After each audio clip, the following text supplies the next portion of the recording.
Good morning বন্ধুরা, কেমন আছেন সবাই? আশা করি সবাই খুব ভালো আছেন আর আমি খুব ভালো আছি। আর এখন থেকে শুরু হচ্ছে আমার এই ব্লগটি। সকাল এখন 10:30 নাগাদ বাজে আর প্রতিদিনের মতো আবারও ফিরলাম আমার সংসারের কাজে। বোতলগুলো একটু সরিয়ে দিলাম, আলু টালু সমস্ত আছে এগুলো সরিয়ে দিলাম। যেসব বোতলে জল আছে সেই সব বোতলগুলো আগে করে দিলাম, তাহলে ওই বোতলে জলগুলো খাওয়া হয়ে গেলে খালি হয়ে যাবে, আবার পুনরায় খালি বোতলগুলো জল ভরে নিতে পারবো। ঘরটা মোছা হয়ে গেছে, তাই পাপোশটা দিয়ে দিলাম। এবার বাইরেটা মুছে নিই। দারুণ, জুতোর রেলগাড়িটাকে সরিয়ে দিই। আমার ভালো করে মুছে নিয়ে জুতোগুলোকে সেই জায়গাতে এবার রেখে দিলাম। প্রতিনিয়ত জুতো পরেছে সারাদিনের কাজ, তাই সামনেতে দেখতে না ভালো লাগলো, জুতোগুলো এখানেই রাখা থাকে। রান্নাঘরটা মুছলাম, আরও একবার মুছে নিই, কারণ এই জুতোর তলায় যে সমস্ত ধুলোবালি থাকে সেগুলোতে আরও জায়গাটা নোংরা থাকবে, তাই দ্বিতীয়বার আরও একবার মুছে নিলাম। তা ব্যবহার বলতে এই ঘরটাই তো বেশি ব্যবহার হয়, আর এই ঘরটাতেই খুব একটা ব্যবহার হয় না, তাই খুব একটা ময়লাও এই ঘরটাতে হয় না। একবার মুছে নিলাম। আর এই যে একে তো আপনারা জানেনই, আমার আগের ব্লগে দেখেছেন, ওর নাম লুনা। সকালবেলায় চলে এসেছি। সারাদিন এইভাবে যে কতবার আসতে থাকে তা গুণে শেষ করা যাবে না। যেহেতু এখন সকালবেলা অফিস টাইম, প্রত্যেকে অফিসে বেরিয়ে গেছে, তো ওরা তখন একাই থাকে, তখন ওরা এই ওপরে চলে আসে, আমার সারাদিনের আরেকটি সঙ্গী। তবে এই একা নয় জানেন, আরও একটি আছে, তবে সে বড় শান্ত, আর এর বিপরীত হচ্ছে ভারী দুষ্টু। একবার ব্যালকনিতে যাই। সকালে একটু সামান্য বৃষ্টি হয়েছে, প্রতিদিন বিকেল হলেই বৃষ্টি শুরু হচ্ছে, তবে আজ আর সেরকম বৃষ্টি হয়নি। সকালে অল্প একটু বৃষ্টি হয়েছে, আর এখন একটু রোদ বেরিয়ে গেছে। তাই দেখতে এলাম গাছগুলো কেমন আছে। এই তুলসী গাছটা আমি আমার প্রতিবেশী গাছ থেকে নিয়ে এসেছি, তবে আমি যখন বাড়ি থেকে প্রথম আসি তখন তুলসী গাছের চারা বীজ এনেছিলাম, সেগুলো সমস্ত লাগিয়েও একটাও হয়নি। পরে বুঝলাম এখানকার ওয়েদার সঙ্গে অ্যাডজাস্ট হয় না, সেই কারণেই হয়তো তুলসী গাছটি পারতো না। এই এক আঙুল করে হতো, শেষে মারা যেত। তারপরে এখানকার গাছই বসাই, তাই এত সুন্দর গাছটি হয়েছে। চলে এসেছি রান্নায়। একটু করছি বাঁধাকপির তরকারি। আজ আর বাঁধাকপিতে কোনো চিনি মিষ্টি দেবো না, আজকে করবো একদম ঝাল ঝাল। দেখি টমেটোটা গলেছে কিনা। বাঁধাকপিটা ফুটছে, লাউটা কেটে নিয়েছি, আর লাউয়ের খোসাটাকেও আজকে বাদ দিইনি, সেটাকেও একটু মোটা করে কেটেছি। একটু এক টুকরো আলু দিয়ে ভাজবো, আর এটা করবো লাউ ভাপা।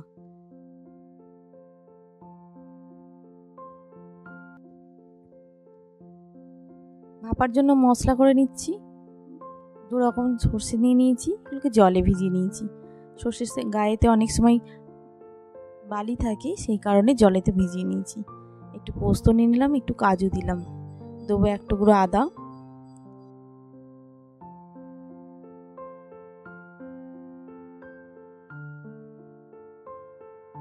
সাথে একটু ধনেপাতা ছিল তাই ধনেপাতাটাও দিয়ে দেবো, আর 3টে চেরা কাঁচা লঙ্কা দেবো।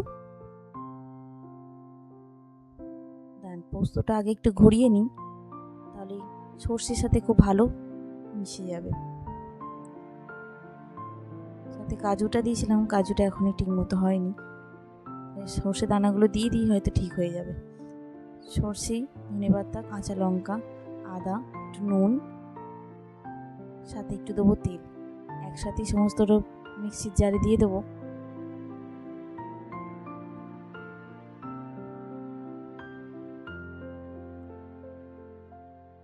একটু জল লাগবে মনে হচ্ছে,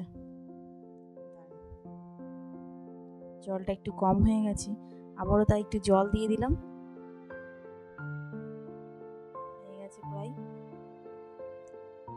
লাউ ভাপে বেশিক্ষণ সময়ও লাগে না, অল্প সময়েই ভাপাটা হয়ে যায়, খেতে খুব সুন্দর হয়।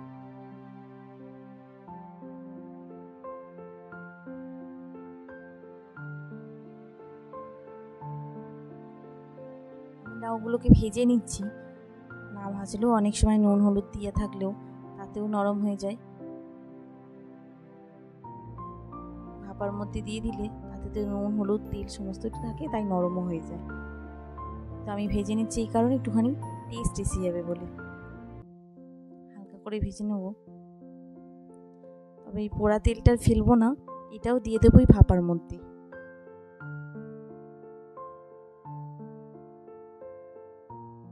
সর্ষে পোস্তটা দিয়ে দিলাম, সাথে দেবো একটু হলুদ, একটু নুন, আবার একটু সর্ষের তেল দিয়ে দেবো। এখন আর বেশি দিলাম না, অল্প পরিমাণে দিলাম, মানে এর আগে একটু সর্ষের তেল দিয়েছিলাম।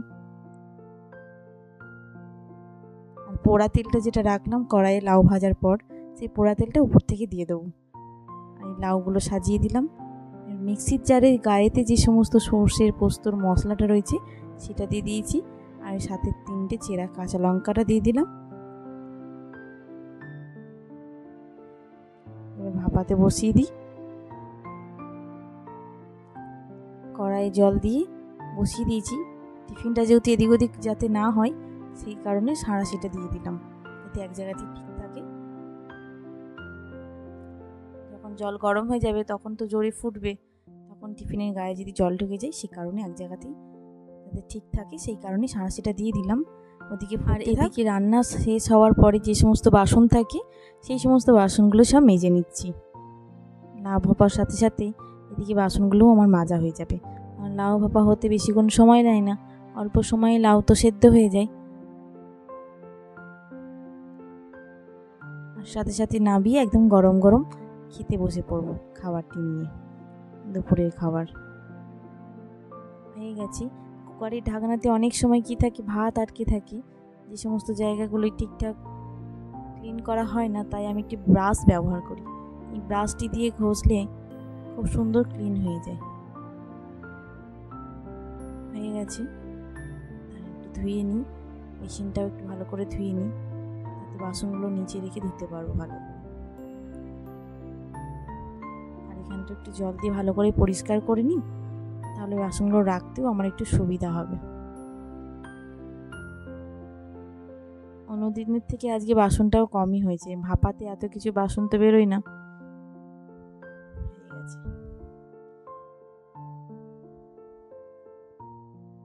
চলুন দেখি ভাপাটা কতদূর হলো। মিক্সির জারটা এখানেই থাক, শুকিয়ে গেলে জলটা ঝরে গেলে তখন তুলে দেবো। মেশিনটা ধুয়ে ক্লিন করে দিলাম।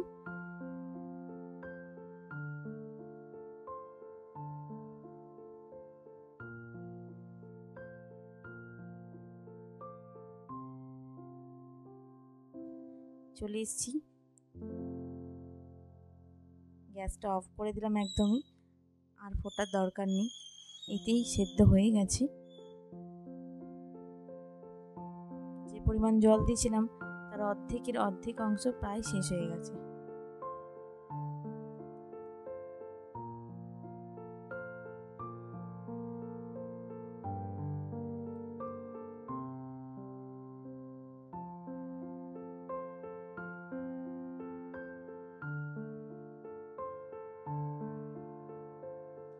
খুব সুন্দর একটি গন্ধ বেরিয়েছে, মাখা মাখা বেশ রসালো টাইপেরও হয়েছে, আর খুব সুন্দর একটি গন্ধ বেরিয়েছে, অপূর্ব সুন্দর গন্ধ বেরিয়েছে। গরম ভাতের সাথে অপূর্ব লাগবে খেতে। চলো না দেরি না করে দুপুরে খাবার নিয়ে বসে পড়ি। খাবারও তাই বাড়তে শুরু করে দিয়েছি। ভিডিওটিও এখানে শেষ করছি। সবাই ভালো থাকবেন, সুস্থ থাকবেন। ভিডিওটি কেমন লাগলো অবশ্যই জানাবেন, কমেন্টে জানাতে ভুলবেন না। দেখা হচ্ছে পরের একটি ভিডিওতে। সবাই ভালো থাকবেন, সুস্থ থাকবেন। আমি আমার খাওয়াটি শেষ করি আর ভিডিওটিও এখানে শেষ করছি। ভালো লাগলে একটু লাইক করে দেবেন। নমস্কার।